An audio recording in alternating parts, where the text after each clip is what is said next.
Assalamualaikum warahmatullahi wabarakatuh. Nama saya Ariyanti Bolota dari kelas MP4B. Di sini saya akan menjelaskan 6 topik pembahasan. Yang pertama yaitu aspek manajemen dalam perkantoran. Manajemen sangat penting untuk diimplementasikan dalam kegiatan operasional kantor. Manajemen adalah suatu proses perencanaan, pengorganisasian, dan pengelolaan staf, kepemimpinan dan pengawasan dalam organisasi yang dilakukan secara sistematis guna mencapai tujuan tertentu. 5 macam pendekatan manajemen yaitu pendekatan proses operasional, pendekatan perilaku manusia, pendekatan sistem sosial, pendekatan sistem-sistem, dan pendekatan kuantitatif. Pada organisasi berstruktur tradisional, manajer sering dikelompokkan menjadi manajer puncak, manajer tingkat menengah, dan manajer lini pertama. Biasanya digambarkan dengan bentuk piramida, di mana jumlah pegawai lebih besar di bagian bawah daripada di puncak. Topik kedua yaitu ruang lingkup manajemen perkantoran. Pekerjaan di lingkungan organisasi beragam, namun secara umum pekerjaan di suatu organisasi ada 2 jenis, yaitu tugas pokok dan tugas penunjang. Tugas pokok disebut juga dengan kegiatan substantif atau operatif, sedangkan tugas penunjang adalah kegiatan-kegiatan yang bersifat membantu, melayani, memudahkan, dan memperlancar tugas pokok. Kegiatan yang ada di lingkungan perkantoran disebut dengan pekerjaan kantor atau kegiatan tata usaha kantor. Tata usaha ialah penyelenggaraan urusan tulis-menulis, keuangan, dan sebagainya di perusahaan negara dan sebagainya. Sedangkan penata usaha ialah orang yang menyelenggarakan tata usaha. Penata usaha disebut juga dengan administrator tata usaha. Pekerjaan kantor dapat diorganisir dengan menggunakan salah satu asas dan terdapat 3 asas yang biasa digunakan, yaitu asas sentralisasi, asas desentralisasi, dan asas campuran. Fungsi manajemen perkantoran adalah perencanaan, pengkoordinasian, penempatan pegawai, dan pengawasan. Lanjut pada topik ketiga yaitu organisasi perkantoran. Organisasi perkantoran merupakan suatu kolektivitas orang yang ada di lingkungan kantor, di mana aktivitas yang dilakukannya didesain secara sadar, terkoordinasi, serta diatur oleh para anggotanya dalam rangka mencapai tujuan tertentu. Struktur organisasi menetapkan cara pembagian, pengelompokan, dan pengorganisasian pekerjaan secara formal. 6 elemen struktur organisasi yang menunjang keberhasilan organisasi terdiri dari spesialis pekerjaan, rantai komando, rentang kendali, sentralisasi dan desentralisasi, formalisasi, serta departementalisasi. Budaya organisasi merupakan sistem nilai yang dikembangkan dan perilaku dalam suatu organisasi yang menjadikannya ciri khas sebagai sebuah organisasi. Fungsi budaya organisasi kantor yaitu sebagai pengikat organisasi, integrator, identitas organisasi, energi, ciri kualitas, motivator, pedoman gaya kepemimpinan, dan meningkatkan nilai. Manajemen perubahan merupakan salah satu isu aktual dalam perkembangan organisasi.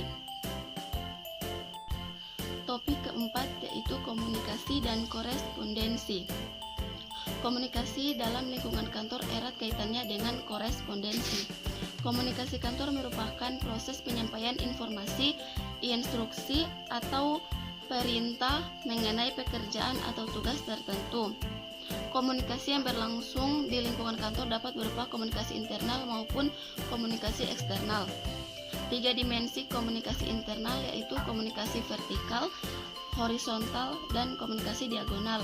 3 dimensi komunikasi eksternal adalah komunikasi organisasi pada halayak dan halayak kepada organisasi. Korespondensi artinya surat menyurat atau komunikasi dengan surat. Pengetahuan tentang korespondensi dapat dibagi menjadi 3 bagian, yaitu pengetahuan tentang bahasa surat, pengetahuan tentang penguasaan surat, dan pengetahuan tentang pengiriman dan penerimaan surat. Surat merupakan salah satu sarana komunikasi tertulis.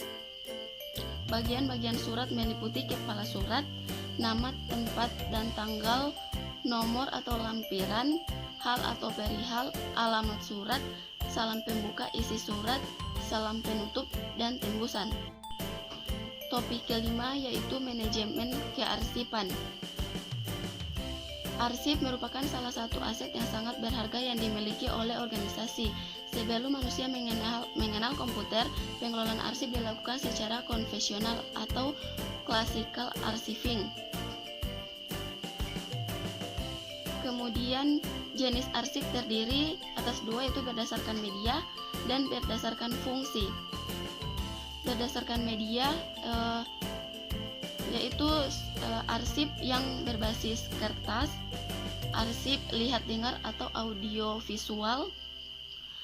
Arsip berdasarkan fungsi yaitu terdiri dua, yang dinamis dan yang statis. Secara umum, tugas pokok unit kearsipan adalah yang pertama menerima warkat, kedua mencatat warkat, ketiga mendistribusikan warkat, keempat memerlukan arsip, kelima mengadakan perawatan atau pembelian arsip, dan keenam mengadakan atau merencanakan penyusutan dan lain-lain. Sistem kearsipan elektronik mempunyai sejumlah komponen penting yang saling berinteraksi untuk mencapai tujuan. Meliputi pengelolaan data dan fakta menjadi informasi, manajemen metode, alat, dan evaluasi. Topik keenam yaitu teknologi di lingkungan perkantoran. Implementasi teknologi terbaru di lingkungan perkantoran akan menentukan kualitas pekerjaan kantor, bahkan memberikan andil besar terhadap perubahan mendasar pada struktur, operasi, bahkan manajemen organisasi. Teknologi adalah pengembangan aplikasi, alat, mesin, material, dan fungsi yang menolong manusia menyelesaikan masalahnya.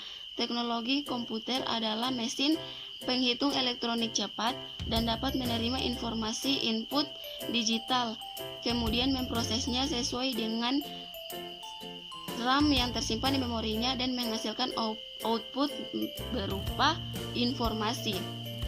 Kantor virtual muncul pada tahun 70-an saat mikrokomputer dan peralatan komunikasi yang murah memungkinkan seseorang bekerja di rumah. Keuntungan kantor virtual adalah pengurangan biaya fasilitas, pengurangan biaya peralatan, jaringan komunikasi formal. Kerugian pada kantor virtual yang pertama yaitu kehilangan rasa memiliki, takut kehilangan pekerjaan, semangat kerja yang rendah, dan ketegangan keluarga. Kemajuan teknologi mempunyai pengaruh besar terhadap pekerjaan kantor. Pekerjaan kantor menjadi lebih mudah, akurat, dan cepat. Beberapa pekerjaan kantor yang mampu diselesaikan dengan pemanfaatan teknologi adalah pekerjaan penanganan.